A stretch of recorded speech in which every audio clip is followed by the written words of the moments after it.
5 seconds to go.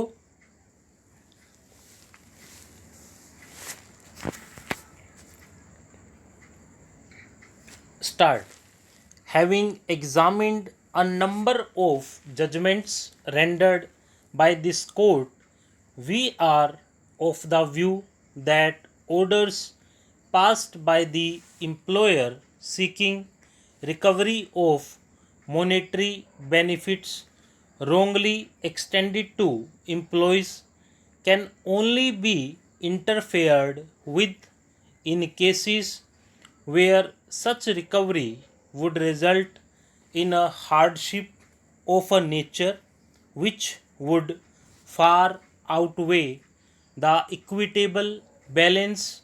of the employer's right to recover. In other words, interference would be called for only in such cases where it would be iniquitous to recover the payment made. In order to ascertain the parameters of the above consideration and the test to be applied,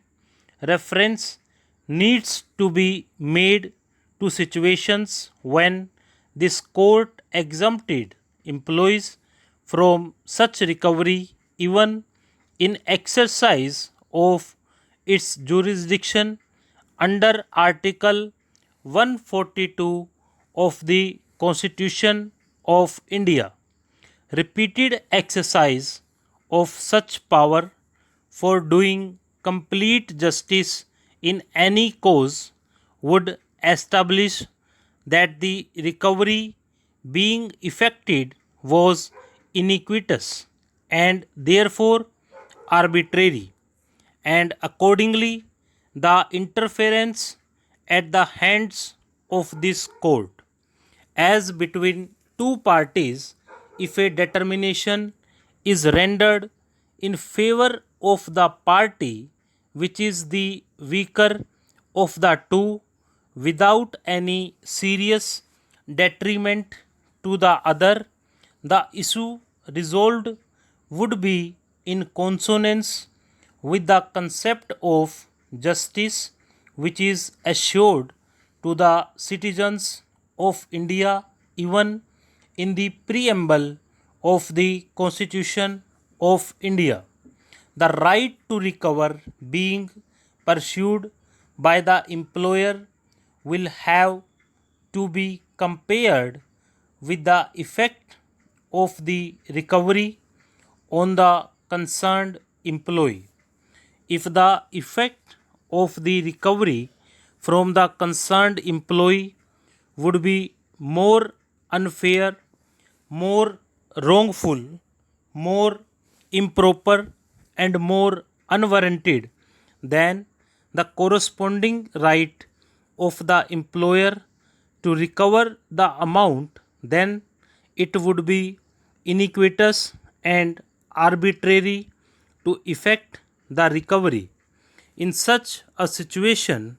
the employee's right would outbalance and therefore eclipse the right of the employer to recover. The doctrine of equality is a dynamic and evolving concept having many dimensions. The embodiment of the doctrine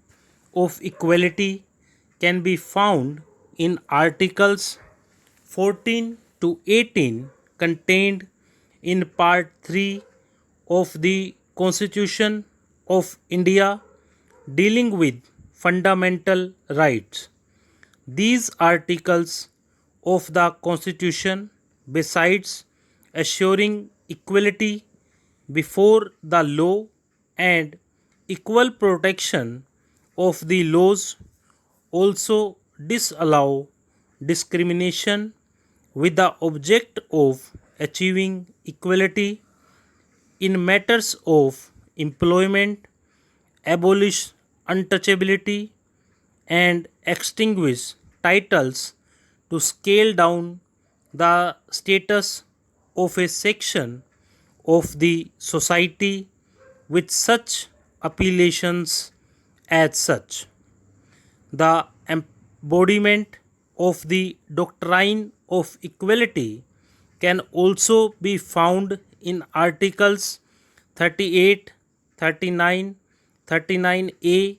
43, and 46 contained in Part 4 of the Constitution of India, dealing with the directive principles of state policies. These articles of the Constitution of India contain a mandate to the state requiring it to assure a social order, providing justice, social, economic, and political by inter alia, minimizing monetary inequalities, and by securing the right to adequate means of livelihood, and by providing for adequate wages so as to ensure an appropriate standard of life, and by promoting economic interests of the weaker sections. In view of the aforestated constitutional mandate, equity and good conscience in the matter of livelihood of the people of this country has to be the basis of all governmental actions. An action of the state ordering a recovery from an employee would be in order so long as it is not rendered iniquitous to the extent that the action of recovery would be more unfair, more wrongful, more improper, and more unwarranted than the corresponding right of the employer to recover the amount, or in other words, till such time as the recovery would have a harsh and arbitrary effect on the employee, it would be permissible in law. Orders passed in given situations repeatedly, even in exercise of the power vested in this court under Article 142 of the Constitution of India, will disclose the parameters of the realm of an action of recovery which would breach the obligations of the state to citizens of this country and render the action arbitrary and therefore violative of the mandate contained in Article 14 of the Constitution of India. For the above determination, we shall refer to some precedents of this court wherein the question of recovery of the excess amount paid to employees came up for consideration, and this court disallowed the same. These are situations in which high courts all over the country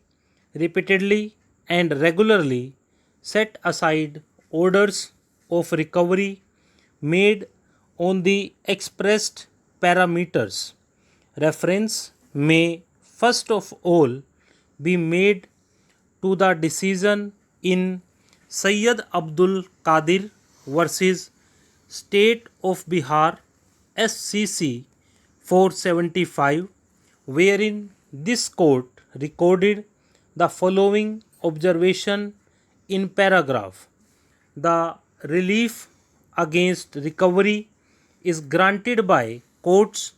not because of any right in the employees but in equity, exercising